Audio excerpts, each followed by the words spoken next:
Today we are going to start the second chapter of political science, the end of the bipolarity.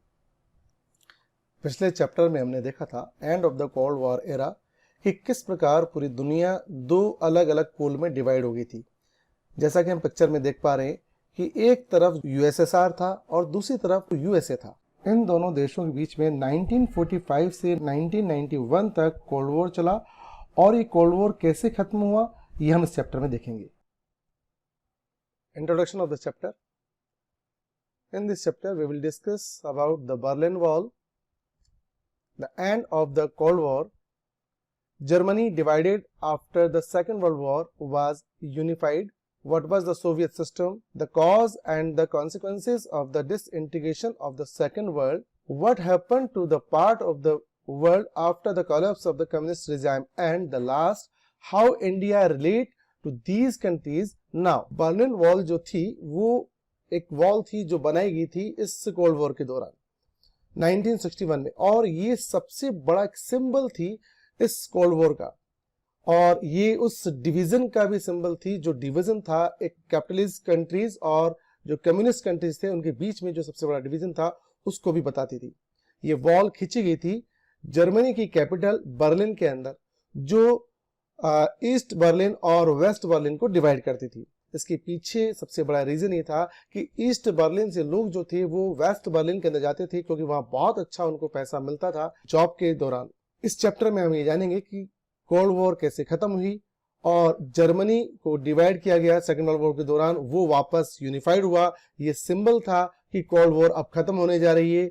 Soviet system क्या था, Soviet system के अंदर के खत्म होने के कारण क्या थे और इसके क्या कॉन्सिक्वेंसेज हुए, और इसके साथ ही हम डिस्कस करेंगे कि किस प्रकार से कम्युनिस्ट रिजाइम जो था वो कोलैप्स हुआ और वर्ल्ड पे इसका क्या इम्पैक्ट हुआ, और उसके साथ साथ जो इसके जो नए कंट्रीज जो रिपब्लिक बन के सामने आए उनके साथ इंडिया के क्या रिलेशंस थे।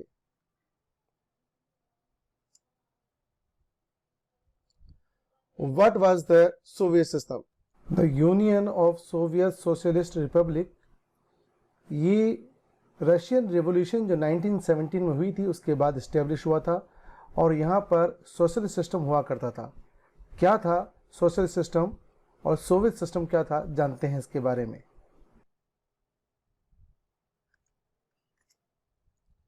सोवियत सिस्टम जो था वो बेस्ड द सोशलिज्म के आइडिया के ऊपर और अपोज ऑफ द कैपिटलिज्म।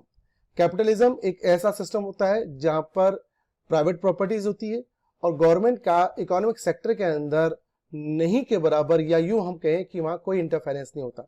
जबकि सोशलिज्म के सिस्टम के अंदर जितनी भी प्रॉपर्टी होती है वो सोसाइटी के द्वारा ऑन होती है, या यूं हम कहें कि स्टेट के द्वारा ऑन होती है, और उसके अंदर गवर्नमेंट का कंप्लीट कंट्रोल होता है। चाहे वो लैंड प्रॉपर्टी हो, चाहे वो कैसी भी असेट्स हो, उन सब के ऊपर गवर्नमेंट का कंट्रोल होता है। तो दोनों सिस्टम एक दूसरे से कंप्लीटली अपोजिट होते हैं। The concept of the private property was abolished. यहाँ पर प्राइवेट प्रॉपर्टी नहीं होती है, सोवियत सिस्टम में प्राइवेट प्रॉपर्टीज नहीं थी। The political system centre around the communist party and no other party was allowed to exist. The economic system was based on 5-year plan, और हमने 5-year प्लान यहीं से लिया था, सोवियत सिस्टम से लिया था। The political and the economic system of the all East European countries were modeled after the USSR. जितनी भी ईस्ट यूरोपियन कंट्रीज थे जो सेकेंड वर्ल्ड का जो पार्ट थे वहां पर यूएसएसआर का मॉडल अडॉप्ट किया गया। This group countries were called the second world and the socialist block, इसको हम सोशलिस्ट ब्लॉक या सेकेंड वर्ल्ड भी कहा करते थे। The East European countries became the military alliance of the Soviet bloc after the Second World War. ये last chapter में हमने डिस्कस किया था कि जो सोवियत यूनियन थी उसने वार्सा पैक्ट को बनाया था, और जितने भी जो कंट्रीज थे ईस्ट यूरोपियन कंट्रीज जो थे जो सोवियत ब्लॉक के अंडर में आते थे उन्होंने इस ब्लॉक को ज्वाइन किया था। The Soviet system was very strong in the economic term. Soviet system economic term के अंदर बहुत ज्यादा मजबूत था क्योंकि उस वक्त फर्स्ट वर्ल्ड वॉर खत्म हुआ था, और फर्स्ट वर्ल्ड वॉर के एंड होने के बाद पूरे वर्ल्ड के अंदर ग्रेट डिप्रेशन स्टार्ट हुआ था, मंदी हो गई थी। उस वक्त सोवियत सिस्टम ही ऐसा था उस पूरे यूरोपियन इलाके के अंदर जो बहुत मजबूत था। वहां पर उस सोवियत सिस्टम के अंदर सुई से लेकर कार तक हर चीज वो खुद बनाया करते थे। There was no unemployment and all assets were controlled by the state.